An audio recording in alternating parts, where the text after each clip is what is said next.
So I would like to first thank Coach for organizing this symposium as well as this exhibition, and finally making it possible to interact with something which we have been trying to work for last couple of years, and like some of the email correspondences and conversation has materialized into something kind of real encounters, especially with Dr. Ian Buchanan and Leon Tan. What we are going to discuss today, and like when I'm saying we are speaking, as you see that I'm representing the Dimension Collective, and like my voice or what I'm saying is not my own, but it's our collective perceptions, collective encounters, collective experiences, which we have gone through for the last couple of years. And I would like to make it clear, because it's very rare, maybe this is the first time in Delhi. It is unfortunate that we are like, we have done it, but we have shown our work, or kind of shown a work, or said about something else. But today, it is the first time we are trying to even say why we do what we do, and that kind of a thing. And it's an honor to do that with Dr.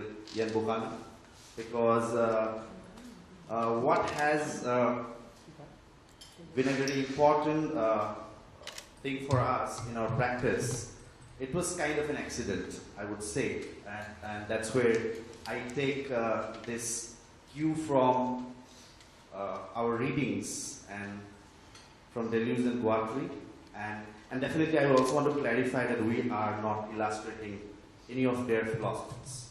Definitely that has, whatever we have done, it has motivated, it has given some directions, and particularly,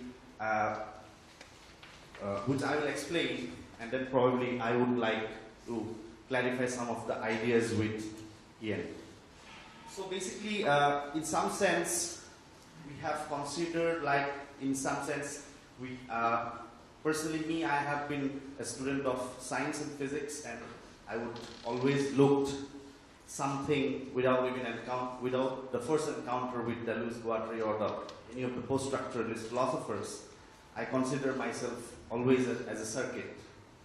I always saw that at the same time I'm receiving and I'm transmitting all the time. And when I'm saying that, I'm also constantly changing. What I'm saying, I planned something yesterday. What I'm going to say, I completely betrayed those ideas, and I'm trying to present something which after, and that's exactly what I'm saying, that I have the responsibility to be an artist, and what art means. This creative act is a constant becoming, and I'm trying to, I don't know what I'm going to become in some sense. So, to give you a little bit of like a background, so I know it is not necessary for me, but somewhere, what are the, like in the last sessions when Amar and Navjot, they spoke about our things, the situations were similar, but somewhere we had an added experience, which was basically, it happened in 2002. I don't want to clarify, we were in Gujarat, and as you all know, whatever has happened, and then basically, it's kind of, and before 2002, we were staying in Assam, northeast part of India. I don't want to clarify, I want to tell the history, I don't want to say any of this. So those experiences, those kind of things has given rise to different kinds of fear, paranoia, and constant escape. The whole idea of escaping from something, escaping from yourself, and that kind of thing. And that's exactly at that moment. It was an accidental encounter with the project Capitalism and Schizophrenia. And that's somewhere, I would say that, and we didn't have the means to cure ourselves. I would even consider myself as a patient. So instead of sitting, which I did, in front of different neurotic couches, I thought that to take on this schizophrenic stroll, which I went back to Sam and me and Sonal, we tried to negotiate what we have been going through. So I'm not saying that we were aware of that what we were trying to do was schizoanalysis, but somewhere we were clearing ourselves. It was not to represent something, even like things. And somewhere I would also say like spaces like Coach was also very important in that sense. I would say Coach also acted like that for us it was like a clinic in that. So nobody even know what they were doing. So that also accommodated a lot of people to become creative practitioners. So there are also other spaces in Delhi which has created that. So somewhere to break away or to have that desire to speak from that Oedipal pool of nationalism. We were very uncomfortable. We didn't know that because we've seen generations of thing. We didn't take an activist. I'm not denying that there is a thing, but there is a constant fear apparatus. So what Ian said about, so there was this kind of, the fear of this kind of changes, this kind of paranoia, this kind of state terror, so it kind of constantly maneuvering the subjectivity. So it was a sifty kind of things.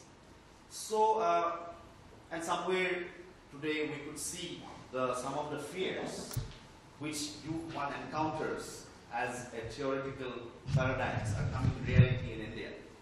Like what Wilhelm Reich said, the mass desire fascism has really realized in our lifetime. Again, so somewhere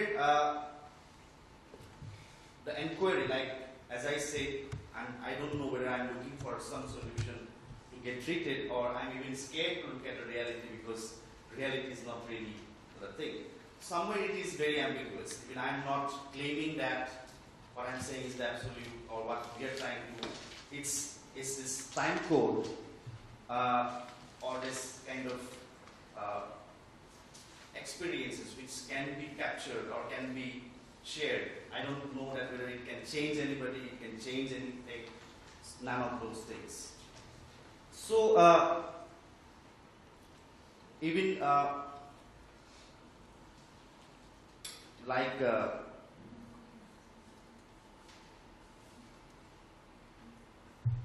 so to break away from this whole confinement of event fold of your life events that you say, I'm not going to participate in this and react to any of those experiences like me.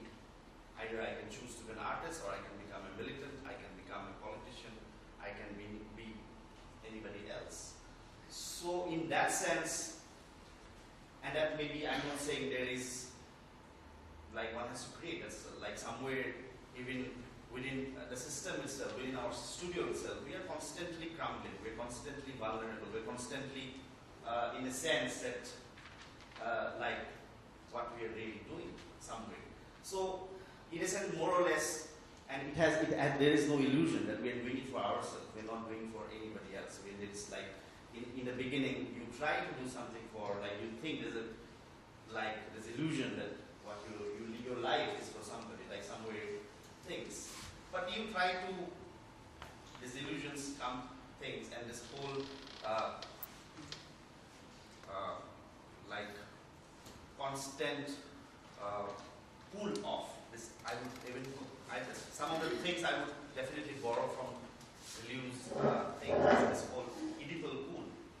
And somewhere I also see there's a capitalism, globalism, terrorism, everything has a very Oedipal thing. So there is like, for example, looking at some you want to free your land, you call them some motherland. So this whole complicated relationship and Oedipal relation is also creating. Like I see in my own lifetime, the kind of bloodbath is happening, and it's never ending. It's increasing again. So somewhere it is also telling this kind of search that art becomes, and specifically for us, we are like mostly image makers, like in the sense we very comfortable with images, like certain time codes. I see those are like the reservoirs of those perceptions and sensations and those kind of things that don't have really any meanings. Like meaning as such, like a direct linear things of things. Yeah, definitely.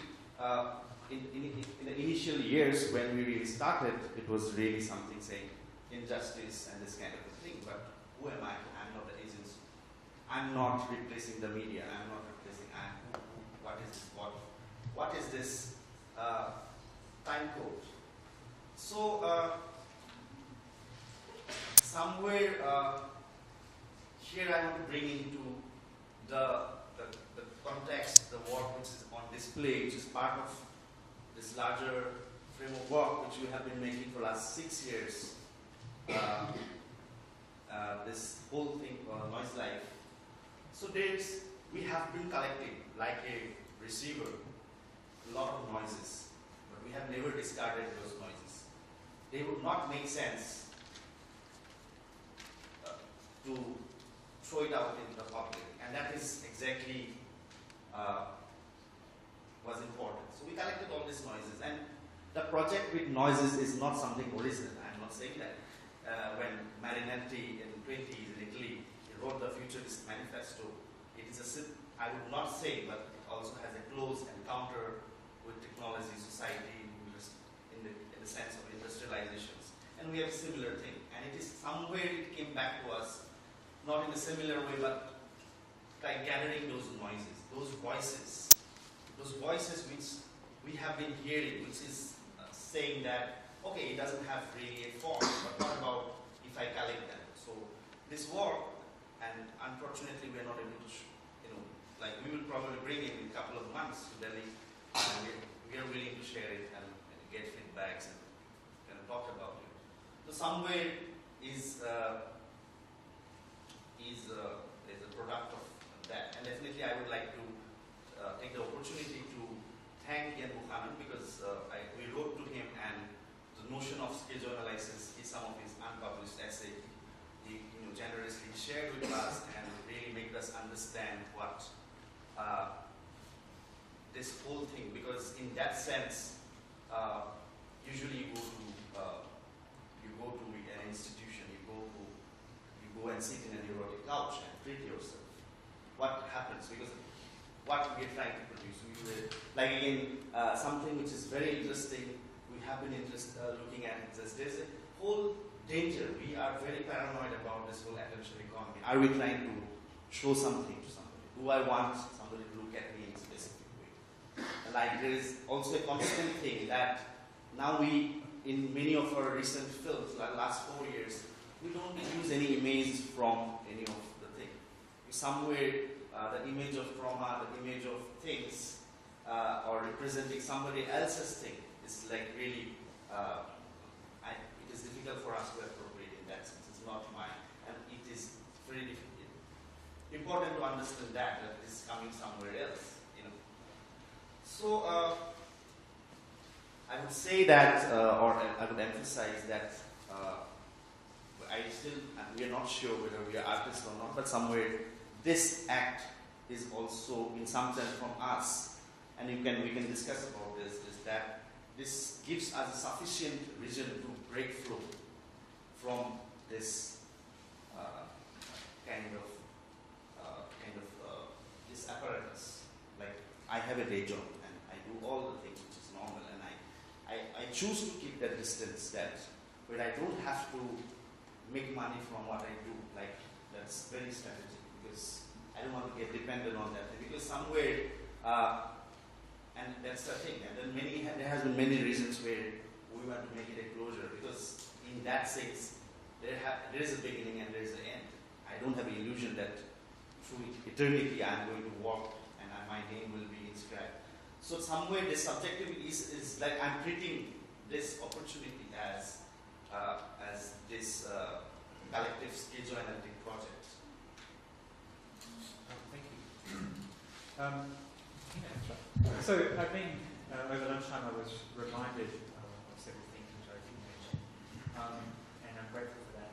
One of the things that Jameson says in his book on postmodernism, where he talks about the six of society, he raises the question and or the possibility of what he calls a homeopathic cure.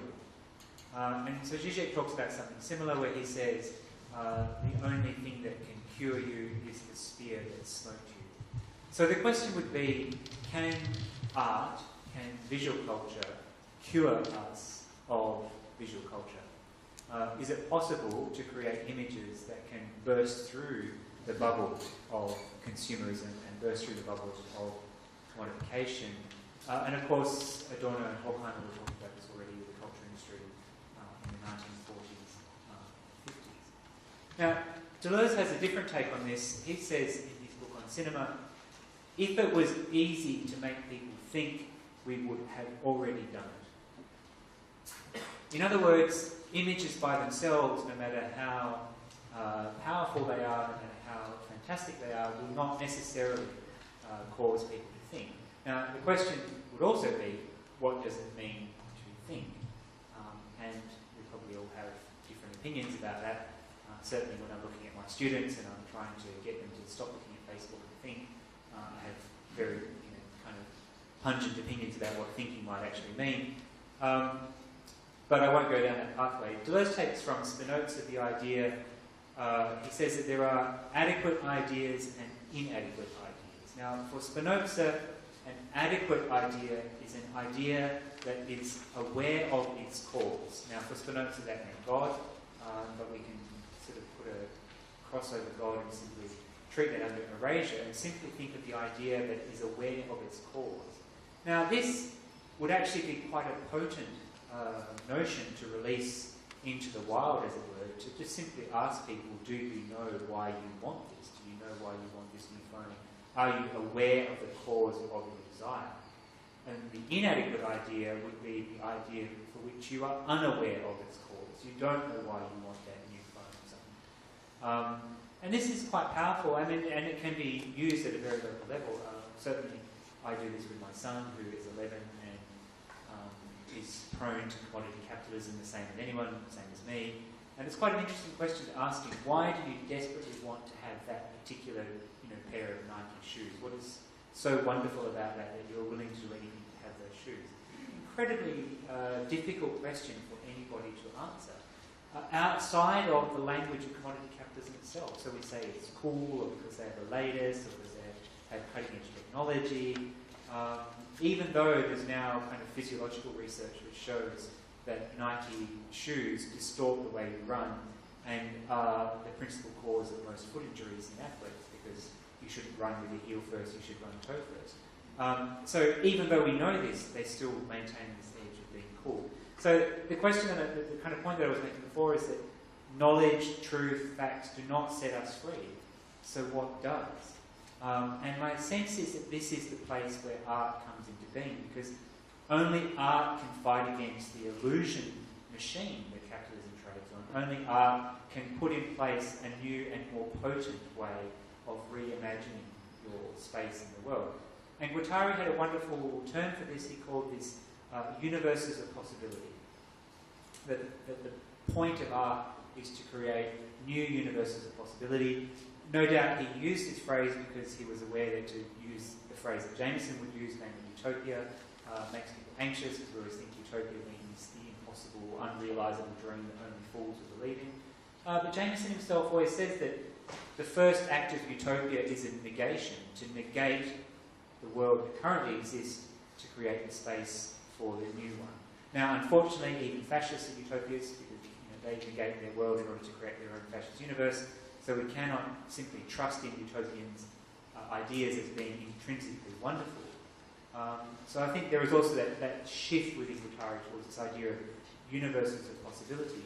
And what they also pick up on then is Spinoza's idea that the notion of health is one that is sustainable, that health leads to an enhancement of your possibilities of life, and the opposite of health is towards a diminution of the possibilities of life. So ethics for Spinoza and for Deleuze is about trying to think of the universe in terms of, does it enhance the possibilities of life, or does it lead to a diminution of the possibilities of life?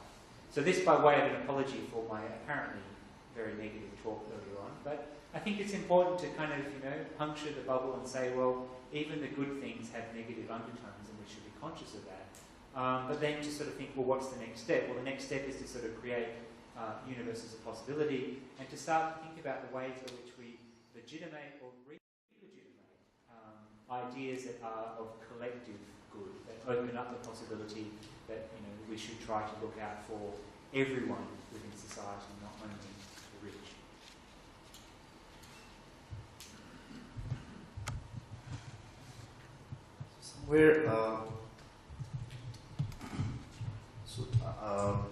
The project Noise Life also started off that whole, like in specifically in documentary filmmaking, or kind of if you make like the third kind of cinema. So somewhere you are all constantly dealing with the other, or like constructing wider, even the society in that sense is outside of yourself. So there is this interesting concept which also happened in the same time in France, and like with filmmaker like Jean Roche and things like that. So somewhere it's occurred that there might be other ways to investigate like this whole phenomenon. So somewhere this whole thing, the Noise Life itself, the main film, is kind of, we consider it's like an auto-ethnography. So it's not ethnography about other, but it is ethnography about yourself. So somewhere decoding or trying to codify the whole language of the unconscious, because it's that sense, primarily I'm just giving a background. So somewhere the unconscious is not a theater, it's like a factory, somewhere where constantly there are different flows are happening, flows are getting disrupted, and there are different kinds of things are getting produced, or not produced, or repressed, or something. So there is a very non-linear mechanism which is has an experiential and this kind of thing, which has been gathered in our system, is that there has been several disruption of flows, which is I don't want to point it towards certain specific history, but I could say I'm from Assam and I have experienced that there is a lot of disruption. Like for example, 99% border of Assam or Northeast India is international. But mostly when we talk about India, we only talk about Pakistan. We never talk about Burma. We never talk about Bhutan. We never talk about all these things. So somewhere there are a lot of geopolitical kind of conditioning which has happened, and this kind of a thing, and this kind of desire to be into this different space outside of this territory, or you want to create different, or you get outside of this territory and enter a new territory. So somewhere that kind of a thing. So what we are interested in that sense as individuals and collective things, or as the projection of our desire is producing the new. So somewhere that is what is productive. So somewhere, like instead of sitting in a couch and getting counseled and saying yes, everything will be fine, the next government will be not so oppressive. So I want to take my own decisions. I want to create my own trajectories. I want to create my own associations. Like I will tell you, there are a lot of funny instances where sometimes we are in a show and people don't really, it's interesting, through emails, people don't really know which artist is from where, and this kind of. And somebody thought that we are from, basically either from Vietnam or Cambodia, because looking at our work, they thought some Southeast Asian artists. So it was interesting because we were with almost all the big. This show happened in Mexico, and it's like almost everybody, like Apicha Pong was also there in that sense. It was interesting to see that phenomenon. There is also within, and that's, I think, art gives that notion that you can create your own cartography, you can create your own where you want to be, that freedom. Yeah, look, what I think really fascinating here is the notion of noise, and I think I would probably want to kind of open it up a little bit. I mean, for me, what's important about noise is that it's the most intolerable, right? Like if somebody gets their microphone wrong and suddenly you have that squeal and unbearable and you want to kill the IT guy or whatever. Think about that in political terms. What does it take to create political noise? It's just a kind of unbearable, intolerable scream that nobody can ignore and everybody wants to silence.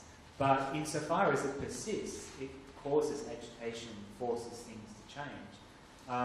And so I think that, there is a kind of art that is like noise, and that it can introduce a kind of static into the system, and not by providing beautiful images or images that we like, but by providing noise, by forcing us outside of our comfort zone. The argument is always that, well, as soon as you do that, then it will be recuperated by capitalism. But not if it's pure noise. You cannot recuperate pure noise. Like static feedback is just awful every time you hear it. It doesn't matter how many times you hear it, you never kind of get used to it. So what I'm interested in is, what are those kinds of artworks that you can make that introduce noise into the system? Now, Deleuze always talked about this. He said that, certain kinds of art produce what he called violent signs. And they were violent because they wrenched you out of a kind of somber and slumber whereby you kind of thought you knew what was happening in the world, and it was violent enough to wrench you out of it. It's kind of an interesting question. What does it take to make people think? What does it take to get them to think? What does it take them to embrace the idea that thinking is productive and something that they would want to do? When thinking would mean, at a certain sense, having to admit to yourself that previous things you had thought were false or were unfounded or were selfish or were problematic or unethical. How does one process those kinds of judgments that you make about yourself?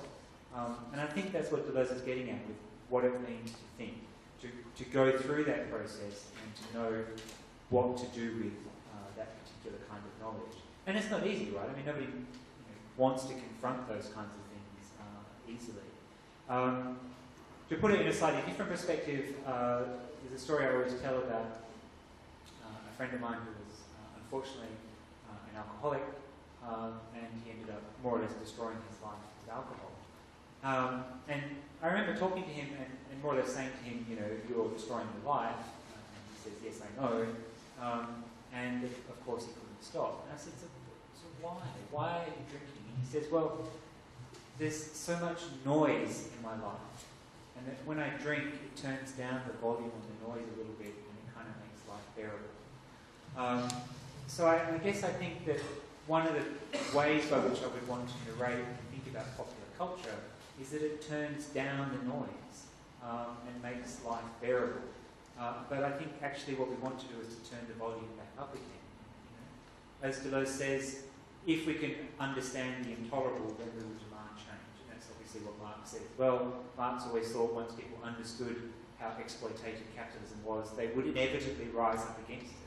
But that didn't happen. And it didn't happen because many, many reasons, but among other things, people got comfortable enough to withstand the noise of inequality and comfortable enough in themselves and found ways to turn the volume down. So I think that art has that responsibility to find a way of turning the volume up on the noise and to puncture through the kind of narcotic effects of commodity capitalism. So, in that, just adding to what you're saying and making me think, it's like, why noise in that kind of thing? So somewhere, noise is a tool for understanding the situation we're living through, the way our practices and our subjectivities are determined by capitalism. It explores contemporary alienation in order to discover whether the practice of noise can produce emancipatory moments. So you can see the hallucinations happening in a heavy metal concerts or any of these things, like which is happening anywhere part of the world. which we have seen, like it's a big phenomena in our part of the country, that there are like 300 metal bands and nobody knows why, suddenly. So, if our senses are appropriated by capitalism and put to work in an attention economy, through this work, but we attempt to reappropriate our senses, our capacity to feel, our receptive powers. That's why, in some sense, like it is not by accident that we chose, we rediscovered cinema in that sense. Like today, it's a kind of a relief, a sense of relief. And here I take this opportunity to say that this is a great moment for Asian cinema. Like we are constantly seeing amazing, fantastic cinema from China, Thailand, Malaysia, kind of films which is making it's a kind of new kind of liberation. Because what cinema is doing is that, at least in our case, we don't now look at cinema from that Eurocentric history, but cinema is kind of philosophy. It's also happening in Latin America. We have a lot of great films coming out of Mexico, and which is really like Carlos Regadas, and very interesting, because somewhere it is like a philosophy. It's like, as art is a non-philosophy, but it also goes and live in philosophy. Somewhere like very like we have not worked together, but somewhere like I would say the case of Apichat Pong, working from Thailand, like somewhere his position and how he reappropriates his sensibilities. So cinema in that sense also give kind of this like this shape or a kind of a container to this kind of trauma and like damaged motor functions, like which is due to breakdown of attention economy, the constant things. So because where do you go from there? So somewhere that cinema is that kind of place where it's kind of this kind of non-place where one could find. So I also take this opportunity now to ask, I want to ask you a couple of things, like which, I think questions which was part of my email correspondence, but I would which thing, like classically we see our times as we try to correspond with the very Kafkic kind of thing in looking at this kind of bizarre. But you say, no, it was more towards Lewis Carroll's Alice in Wonderland. Can you please explain that in relation to schizoanalysis and like in this, yeah. Oh, right, okay, so that quote refers to an original version of the talk that I gave today, well, the longer version of it anyway. It's often said that Kafka was like the poet of the 20th century because he worked in an insurance company, as did my father, by the way, so I had a Kafkaesque childhood. My father always used to say, and it's a brilliant quote, he always used to say, there is no reason for things, it's just company policy. And it's the absolute irrationality of bureaucracy that I find really interesting. But Lewis Carroll, I mean, people forget that he was himself an academic, right? And if you go back and read Alice in Wonderland, you read The Mad Hatter's Tea Party, anybody who's been an academic is like a department. There's people falling asleep, there's all kinds of craziness, deranged. And I think that for me, the difference between Lewis Carroll and Kafka is that in Kafka you have a kind of a sort of sense of violence, there's a kind of paranoia, that you really feel that somebody is out to get you, and in that sense you can understand it as a sort of foreshadowing of fascism and so on and so forth. But in Alice in Wonderland you have a pure, absurd violence without reason. People are simply violent for no reason. They don't believe in anything. They're not out to get you because they hate you because you're Jewish or whatever. They're just simply violent. And I think that in some ways that sums up contemporary society, a kind of violence without reason. It's not violence with a purpose, which you find in Kafka. It's violence without reason. Irrational, unmotivated forms of violence. So that's one thing. I did want to also pick up my story before about the English pronunciation. You do realise that this was England's great gift to you, because it's also the basis for the call centre. It's because the Indian accent of speaking English is so British that the British suddenly thought, we don't need call centres in Britain, we can have them in India. So let's ship them all out there. And so this is one of those interesting moments whereby capitalism, bites its own tail. The colonialists came out here, gave it the accent, and now the British are exporting their own jobs to you, and thus killing off their own industry. So the other thing about capitalism, there's a kind of great story that Suetonius tells about the Germans during Roman times, and the Roman general says, let's go and invade Germany, and the other guy says, look, don't be crazy. If we wait 2 months, they'll kill each other. That's capitalism, right? If you wait long enough, it will kill itself. But the question is whether or not it will kill us all in the meantime.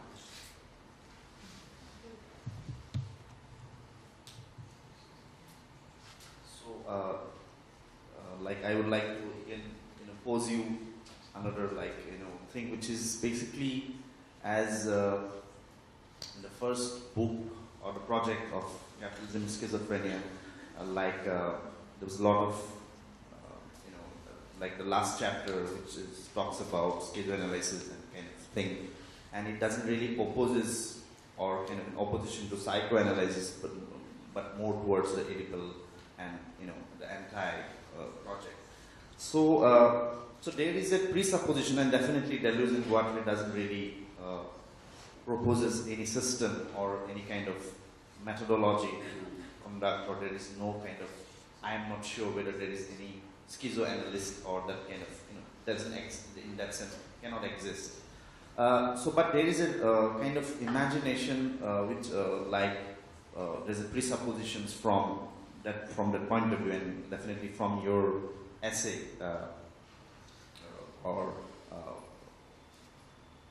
how do you see some of this thing manifesting in real situations? For example, in the work, I would share this thing.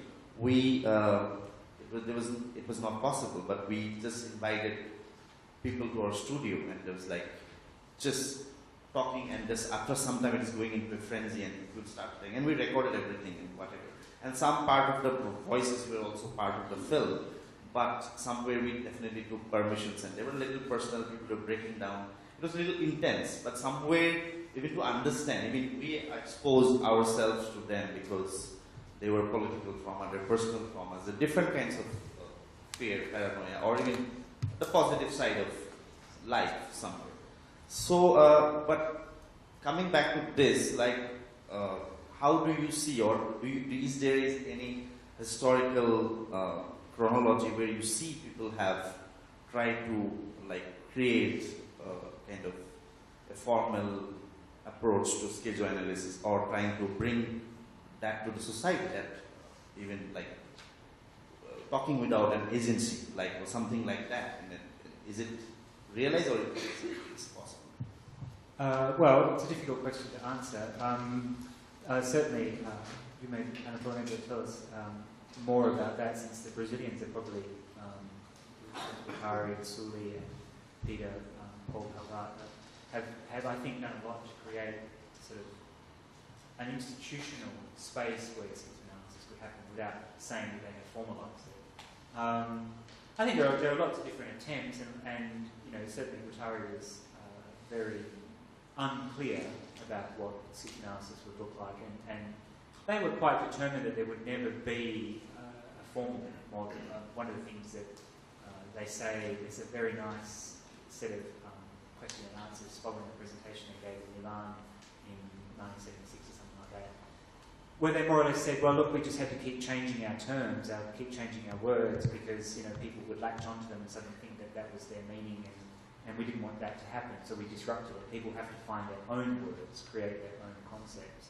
So there is that. But I think probably if you wanted to start to think about what does schizoanalysis mean in a formal sense, you would go back to the book, The Logic of Sense. And there's the first section where Deleuze takes some ideas from the Stoics. And at the absolute core of what Deleuze-Guattari is saying is the Stoic idea that language is the combination of a body and its attribute. Okay? So that what Deleuze and Guattari call the assemblage is the joining together of a body as a kind of a causality with an attribute. And interestingly, they give the example of Foucault's notion of discipline as a kind of example of what does an assembly look like. So he says, with respect to discipline, that what Foucault talks about, first of all, is the fact that we have a mode of imprisonment. And that's a kind of physical incarceration of bodies. But in order to justify that physical incarceration of bodies, you also then need a notion of criminality, which is the attribute that gets placed onto and attached to those bodies. But then once you have criminality, that in itself becomes a kind of a causality, and you look a step further, and thus you find that it's poverty or it's a bad upbringing or even whatever that creates this causality, and thus you get a new form, which is juvenile delinquency.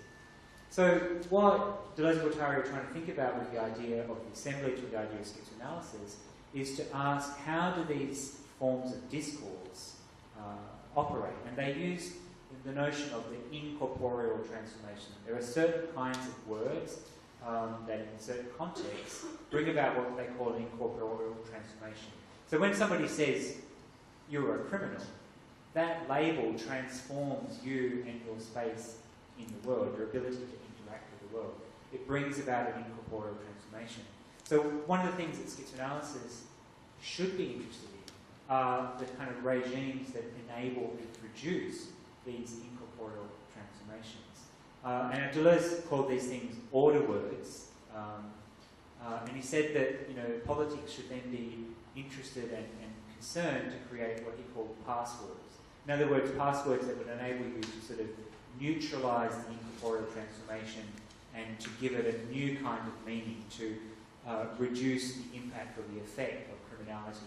And so one of the ways you might see this, for example, there's been fairly successful work in America to try to decriminalise certain kinds of drugs. So, for example, smoking marijuana. But the way they've been able to do it is to use a new order word, which is medicine. So it's not criminal to smoke pot anymore, now it's medicinal. But certainly you're not allowed to just smoke pot because you want to. You have to do it for your health. It used to make you a criminal, but now if you have cancer or something, then it's okay. So it's these kinds of order words. So what schizoanalysis is interested in is the circulation of these kinds of order words, recognising that they may be utterly irrational, but nonetheless they're extremely powerful. And so the question is, how do you kind of neutralise those order words? How do you find new ways to make them turn? And this is what I was getting at before when I was talking about the sort of legitimacy of social or socialist thinking. Like in Australia at the moment, as some of you may be aware, we have this incredibly paranoid government that thinks that asylum seekers are going to be the death of us. 80,000 asylum seekers come to Australia on average in any 1 year. It's not even enough to fill the MCG. Why do we even care? And Australia as a country has, the population of Delhi or maybe Mumbai spread across an area of 1/7 the size of Africa. Who the hell cares if 80,000 people come here? We'd never find them. And yet we're paranoid about this. And so this idea of asylum seeker as this kind of negative thing, how did that word come into being? And if you trace it back through the 70s, they were refugees and people that we should by right open our arms to. And then suddenly John Howard became Prime Minister and he had the genius idea of calling them queue jumpers, meaning that they were people who were seeking citizenship and they were trying to short-circuit the process by arriving on a boat and thus circumventing passport control or whatever. And then they became queue jumpers, and this was part of a negative coding. And then with the war on terror, it became possible to say that they're terrorists, even though we know terrorists don't fly first class, and so they can be at the front of the plane, right? And so, or because they are at the front of the plane. But nonetheless, there's ways by which different kinds of people are coded, and that then licenses a whole set of politics around them. So I think schizoanalysis is interested in that, trying to not merely point out that these things are absurd, but to recognise that these ways of phrasing things are, in the Guattari sense, machining, because they are operational, they make things happen, and it's very, very hard to stop that machine from turning without otherwise introducing a new word, a new kind of machine, and sort of pushing the lever in a different way.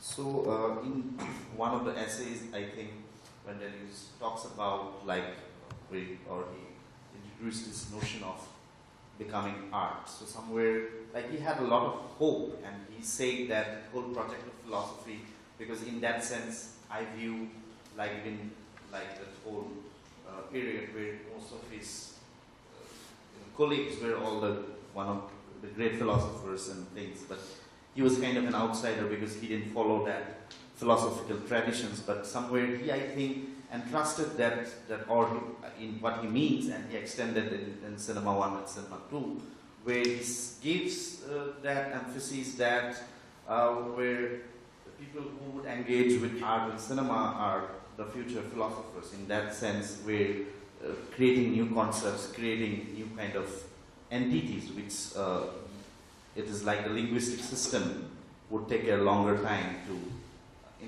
So that's kind of very interesting to us, and like because somewhere, and this kind of exploration, and actually that's why the duration, like this whole frenzy that of like in a commodity market that where something has to be sold. So one, if you and an attention economy, if you exit from there, it's very interesting immanence, because somewhere one could see that by doing this, it can create different shapes and form to this immanence, and it creates pure sensations, and that exists beyond particular readings. Because somewhere there is a control. So after all this, there's a control that you cannot say this, you cannot do this, you cannot. So there is still this kind of maybe I read it too much, but somewhere I still see there's a absent father figure. That's where it's saying that which is it cannot go it cannot go haywire. So somewhere there's a whole disruption of this organic flow, because even some experiences you cannot really understand, like we don't have, like for example, it's also confusing, like when you emphasizing on this notion of English accent and things like that. Somewhere it's very confusing to even understand some of your local experiences. Like you cannot appropriate them, because what does those things mean if you try to even record those or even try to. So somewhere I want to again ask you, like for example, in Guattari, like taking this idea forward, because he was the formal like a psychoanalyst, and he went ahead, and the whole the La Borde clinic happened, and in France, and a lot of with Jaori and things like that, and there's a whole set of experimentation which happened with the society. So and what were the impacts, and what were the readings, and what has the influence on our notion of Yeah, I think your question about Laborde is that there is a lot of research that still needs to be done on that, and I'm hoping that there are people in France that are doing this, because the key people are steadily dying off and will not be around for much longer to ask the relevant questions. So we really have no idea what Guattari did as an analyst, for example. What did he say to his patients? Did he, the classic Freudian joke, did he talk about their mother with them? We don't know that, so there would be a project there to try to recover some of that kind of information. The limited amount that Guattari wrote about his own practice, we can know a few things. One is that he took the view that schizophrenia was an organic disease. And so therefore he rejected the Freudian idea that schizophrenia was a kind of aberration of a relationship with your parents or whatever. You didn't become schizophrenic because your mum didn't love you or whatever kind of perverse idea like that. You simply were schizophrenic at an organic level. He also advocated drug therapy for schizophrenics. He had no particular problem with that. He felt that if it helped them, then they should try. He took the view that schizophrenia was not something that needed to be cured. He didn't try to cure people from schizophrenia. But he did take the view that schizophrenia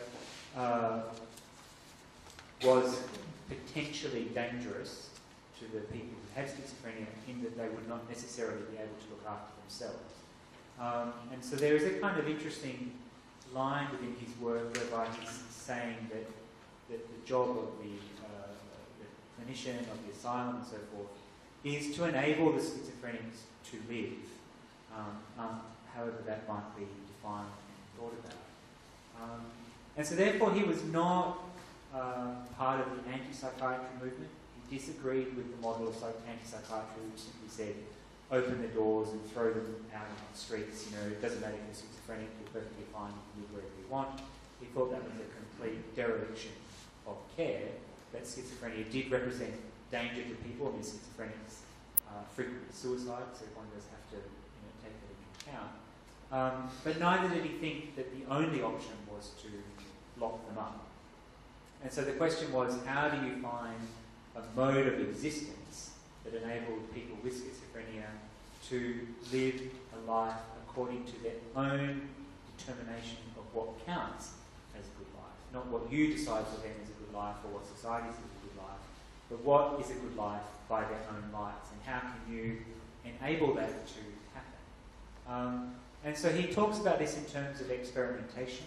So one of his nice examples, he says there was a particular patient who had been catatonic for years, who suddenly woke up one day and sort of says, I think I would like to learn to drive.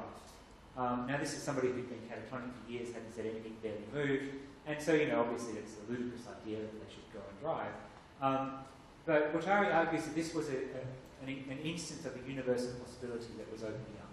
And that what they had to do was to agree with this person and say, yes, great idea, let's learn to drive. And I don't know how far along the process they went with that, but the point was that it wasn't about saying no, it wasn't about setting limits, it was about finding ways to open up doors and say, where are the universes of possibility? They did the same thing in trying to, he writes about this elsewhere, where they tried to place a schizophrenic from Laborde into his own apartment in Paris, and how they set up negotiations with the landlord and to set in place a number of different kind of governmental measures, if you like, to sort of enable that person to have something like a normal life, again by their own lights.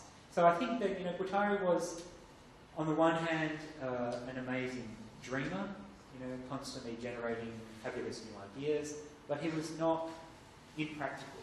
He was also wanting a practical reality for schizophrenics. And then when he was out working with political activists and so forth, he was always about what is the art possible within a context of dreaming of the impossible. So I think another way of thinking about what does schizoanalysis mean about, well, keep open the vistas of the impossible, but be realistic about how you might get there. Do the practical, possible things on the road to trying to achieve the impossible. Before I think we give for some, if there is, that you can decide for thing, I would like to add that this interesting experience we had when we exhibited this exhibition, the whole exhibition in Bombay, the most interesting comment or somebody who came and introduced us was a very senior lawyer of India. He came to us and he said, can we speak about, can we talk? And he's, I think, one of the guys who is working on this very famous case of Delhi, the Nihari killings. His name is Yug Chaudhary.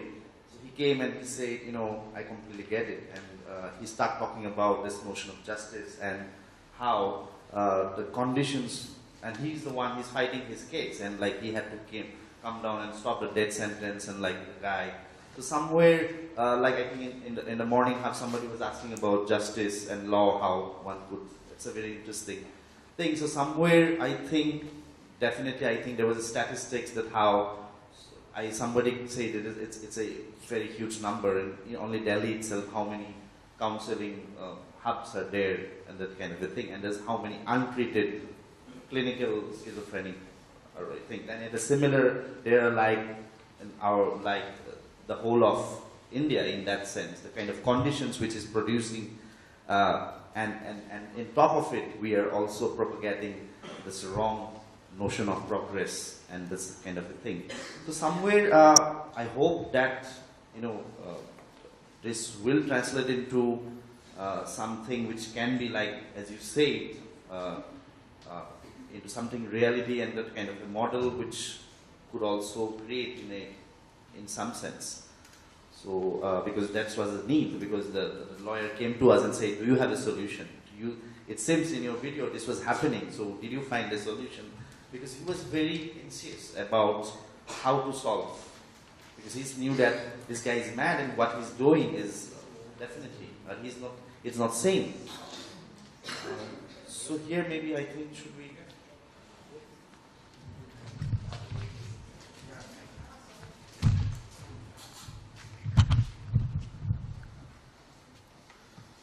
So the floor is open for questions. Yeah.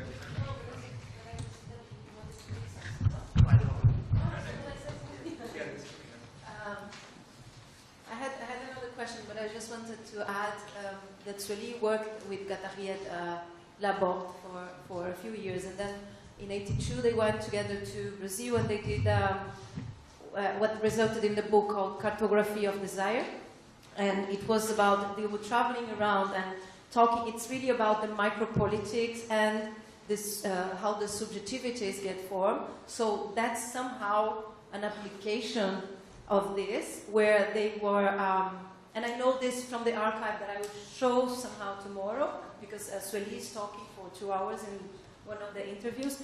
But so it was. No, I was just thinking that in Brazil, what happened is, I don't think it's a result of it, but since the 80s, there's a program, if you're interested, that the young graduated in psychology, the ones interested in psychotics. There's a program that a close friend of mine worked where there's a place called A Casa, and so these people, they would go to the house of psychotics and spend the day with them out in the city. And so it's a treatment of a long time, but many of them at the end, after a few years, end up by living in their own apartments, or they leave the family. So there's a kind of, there's a work in this sense, if you want to see more, or really talking about it.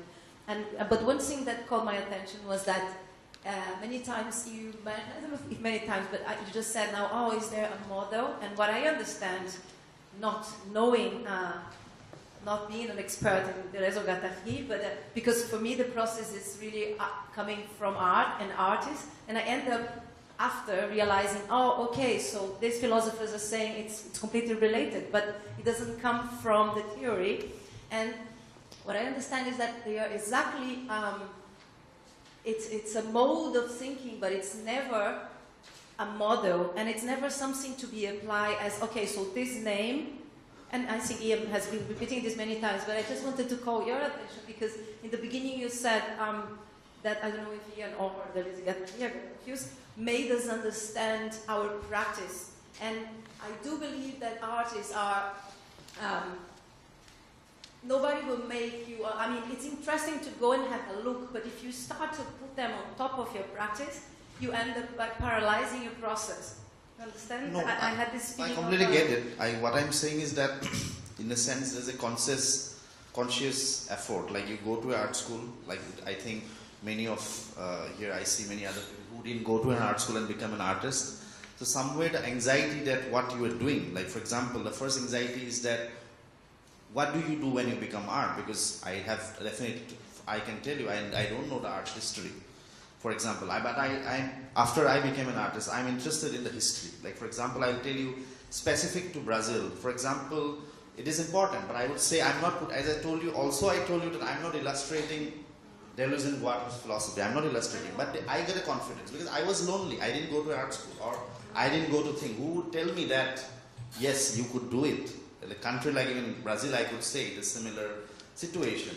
But somewhere, even their work, like in the later, and I think in relation to both Amar and Navjot's work, and recently Navjot's work, what is on display in codes. Like for example, I will tell you, like sometimes theory can definitely, I'm not saying that's why I choose, and more and more I'm trying not to even try to, because there is a conversation which is happening. Like for example, like the reaffirmation, like I'm saying that I'm understanding this text more and more as I'm doing new work.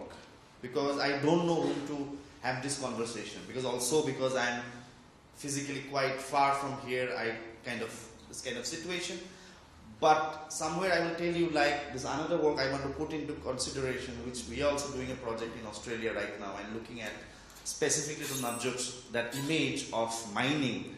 It reminds me of how Manuel de Landa revisits Thousand Plateaus and writes the same book. And I don't know about the situation in Brazil, but it gives the thing, because it explains me, it teaches me that what would be the thing. So it's a theory. I said I have to intervene at that point. That Manuel de Landa revisits 1,000 Plateaus and writes the same thing, but it's not the same thing. It's the fantasy of Don Quixote, but I mean, it would be like he revisited it and then got it wrong.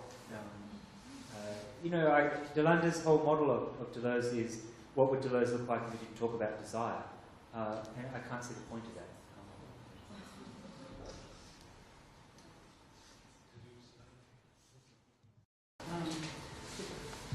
One of the aspects I'd really like to talk about, sorry, my name is Mriganka, I live in Liverpool, but I'm from New Zealand. Hi, mate. Sometimes we mate, sometimes we're not. Wait till the All Blacks come. I've recently, in the last few years, been involved in storytelling. And I was interested in the discussion around noise. At one level, I am an activist, and I have to admit to using storytelling as a way of reaching people and discussing around issues that affect us all, either individually or as the whole of humanity in that sense. And noise, I felt, could be described in many different ways, or how we express or make noise. And what I found interesting was, in the storytelling, how people, there seemed to be a fear around expressing your opinion if it was different from what generally is accepted in society. So whether it's about consumerism, the environment, whatever. But what I found was that people really got engaged when they felt there wasn't fear, but there actually was an open discussion where noise, how can we make noise? How can we make noise as individuals? And what are the variety of ways that we can make waves? I would like to see more waves as well as the noise. But it was interesting, and I felt there are people out there who are ready to make a noise, but it's about the confidence, about the ignoring the peer pressure, and also finding different ways that we can express and make noise that reaches others as well. Thank you. Yeah, look, I would only say in response that for many people the biggest problem with thinking about politics is the sense of futility. If you make a noise, it won't be heard, or if it is heard, it won't be acted on. And thus we fall into a kind of silence. So it's obviously important to keep finding ways to enable people to make noise, to tell their story, to create waves, and break waves. It's also an interesting fact that if you think about democracy. Democracy, as Rancière and others have talked about, has to incorporate, without eliminating, disagreement and dissent. But if we don't have disagreement and dissent and noise, then we don't actually have democracy. And so where governments try to eliminate that, then they are eliminating the very conditions of democracy itself. And I think that point also needs to be made and kind of asserted as well, that actually, regardless of how irrational a certain kind of dissent might seem, it's a necessary part of arriving at some form of rational form as well. I think that's really important. Thank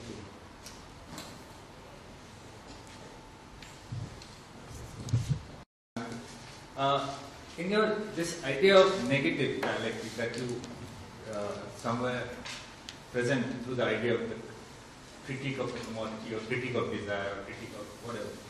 I'm just wondering whether the idea of the passions which Spinoza has developed in his lectures, the sad passions and the joyful passions. Don't you think that there is some kind of negative dialectic thinking produces very extremely sad, passionate regard to the world, which I think is part of the hubris of leftist thinking in Europe and North America. And Deleuze, I think, was an exit route of that. So able to figure out how to exit these forms of passion that actually diminishes life. So I was just curious, when you return to a certain critique of the commodity in the way you were doing, do you not see fall to a certain way of thinking the world, which gives rise to this sad, passionate relationship to the self and relationship? This is one. And the second, and it's both to you, because you phrased your initial problematic through a certain empathy of the sad passion. That's why, because it's not you, in the sense that the way I know your work or whatever, that's not where, so I think that certain kind of public discourse of the self produces empathy through the sad passion, and then art is then brought to a rescue to it. And then art becomes the site of the joyful or the disruptive, whatever. It's a kind of a strange play of the self and the art that I don't know where it leads us. The second is something, last 10, 15, 20 years, we know that the global GDP has jumped. We know that there is a huge series of moves all over the world where the discussion is on the surplus. How is the surplus navigating? Where is the surplus going? And in this, and we know that for that matter in Europe, the data is there now, with Pinkity in America, the data is there, that there is a huge fall in real wages, so-called real wages. The wages are no longer even support an individual, leave alone a family wage, which is the 19th century debate. So I was just curious, how does this critique of consumerism, which took over a certain kind of failed attempt of the 60s, became an academic critique of consumerism, as if there was something that you can hold to as still in the language of critique. And in that same period, you have this complete different emergence of a different terrain of production and consumption, which is actually telling a very different story. So I was just curious about this continuing critique of consumerism, not a commodity, consumerism, in the scale in which global economy, where even the big economists, if you look even the Economist, the New York Times, all of them, they're talking about inequality, they're talking about certain, what they call, disruption of the social contract that has happened from the 70s. I'm just curious, why do we stick to this idea of the critique of consumerism as a viable critique of global capitalism? And the third, just a correction, Marx actually never had inevitability. This is Kautsky and the Bernstein of the Second International. They produced the idea of inevitability because they saw themselves as a practitioner of state. And I think that endless accumulation capital will go endlessly, and slowly an internal reform would be able to position us through state into capital. That's the inevitability logic that Kautsky and Bernstein, Marx doesn't have it. Sorry, Marx has a either or, barbarism or communism, which is still in Rosa. That's why Rosa's death is such a split in Germany till today between the inevitabilist or the other people who try to do experimental left of different kind of thinking. Just curious. Well, there's a PhD in responding. In fact, there's so many questions I can't even remember where to start with this one. So, with respect to the sad passions, I don't agree that to be critical of consumerism is born of a sad passion. From that point of view, I think the critique consumerism can just as easily be conceived of as joyful if we follow the idea that the sad passions are part of the inadequate idea and that the joyful passions are part of the adequate idea. So I think to come to terms with the nature of capitalism would be inherently joyful in Spinoza's sense. I don't think it would be to attach oneself to sad passions at all. To think of it as sad passion is kind of what I was saying, that we have to be prepared to critique the things that we like and to critique the things that we think of as being convenient and wonderful, and to recognise that they are inherently problematic. So I have a friend, for example, who has written a very nice article on the geology of the mobile phone. So the standard mobile phone, the minerals that go into constructing it come from 70 different countries, and in many cases they come from areas where conflict, so not just conflict diamonds, but conflict cobalt or whatever. So the construction of the mobile phone is a highly geopolitically problematic entity. And I think it's important, and in no way is it a sad passion to begin to try to follow that pathway to arrive at an adequate idea of that.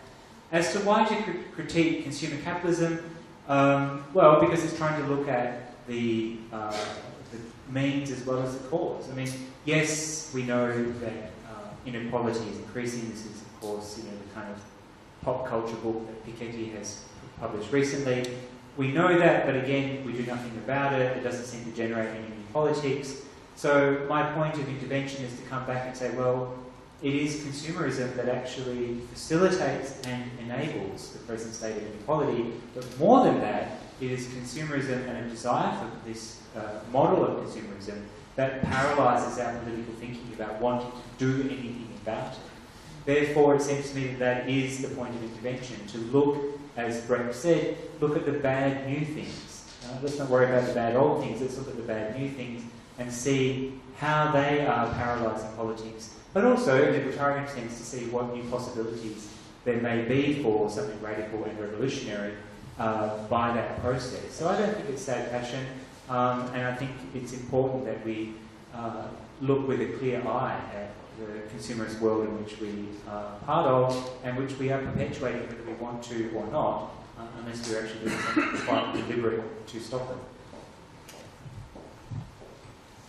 A very brief, I think, response to what you said. Very interesting question. Like, if you see that, I think we have been discussing with a lot of our friends that the whole project of documentary cinema is also connected to the whole notion of trauma, or if you, in your terminology, the sad passion of that kind of a thing, in some sense. Like, because the whole purpose of that kind of cinema after 1940s, which kind of chronicles or documents that kind of thing, which what it does to you, and it likes kind of creating this kind of a thing. So somewhere I personally I really I don't really think that the whole in the dialectical model of thing, because somewhere the whole causal presuppositions of causality, that somewhere something is leading to something as like something linear, which is I kind of break from that.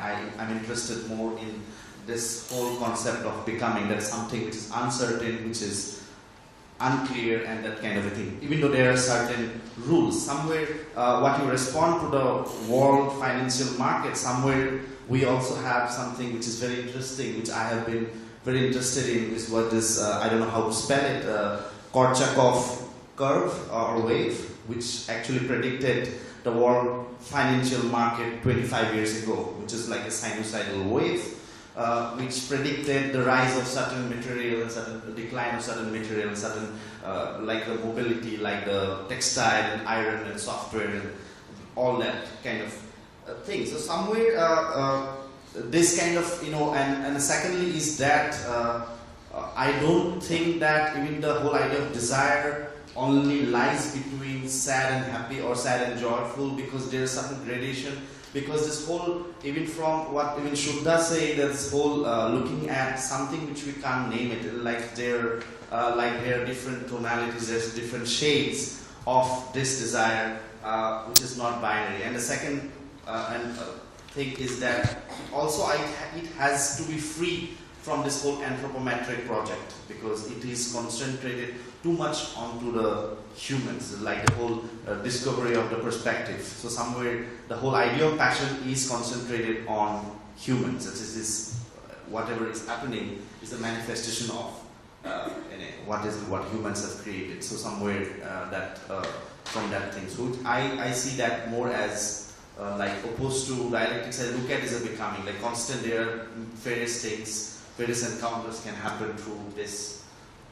And I see that, we have seen what dialectics have produced. So in a sense, if I consciously participate in dialectics. So that's kind of reality. I would just add that in What is Philosophy, Deleuze says negative dialectics equals utopia.